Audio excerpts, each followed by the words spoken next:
Welcome to our continuing series, Questions and Answers for a World in Crisis. On Sri Aurobindo, Part 5. From the Mother. On the one hand, there is what Sri Aurobindo, who, as the Avatar, represented the supreme consciousness and will on earth, declared me to be, that is, the supreme universal mother.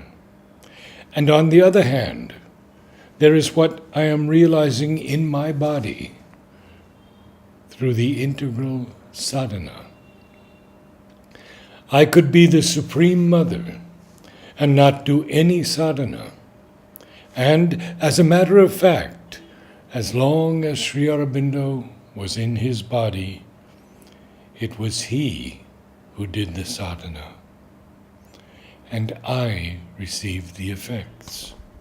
These effects were automatically established in the outer being, but he was the one doing it, not I. I was merely the bridge between his sadhana and the world.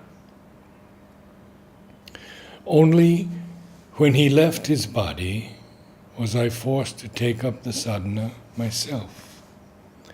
Not only did I have to do what I was doing before, being a bridge between his sadhana and the world, but I had to carry on the sadhana myself.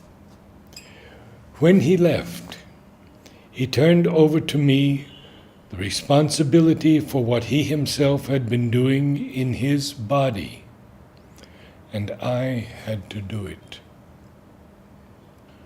So there are both these things. Sometimes one predominates, sometimes the other. I don't mean successively in time, but it depends on the moment. And they are trying to combine in a total and perfect realization the eternal, ineffable, and immutable consciousness of the executrix of the Supreme, and the consciousness of the sadhak of the integral yoga, who strives in an ascending effort towards an ever-increasing progression. From the Agenda, Volume 1, 1951, 1960. Sri Aurobindo does not belong to history. He is outside and beyond history. Mother's Agenda, Volume 8, page 102.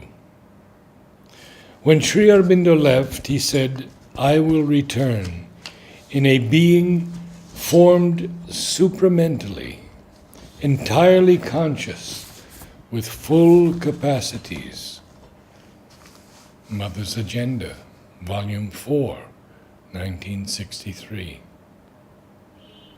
Throughout the war, Sri Aurobindo and I were in such a constant tension that it completely interrupted the yoga. And that is why the war started in the first place, to stop the work.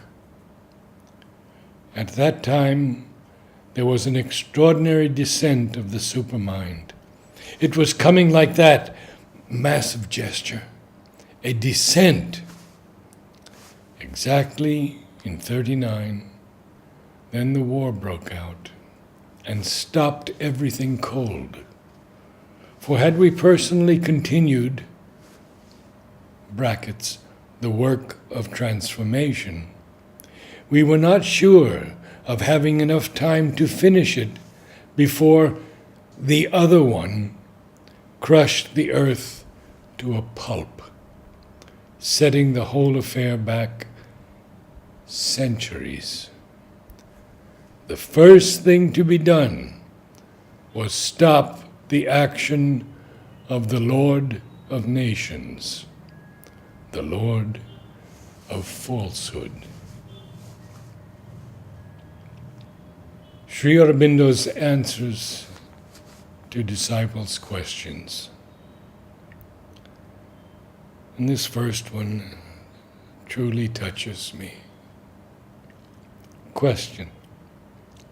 In her book, Conversations, the mother says, "We have all met in previous lives and have worked through ages for the victory of the divine.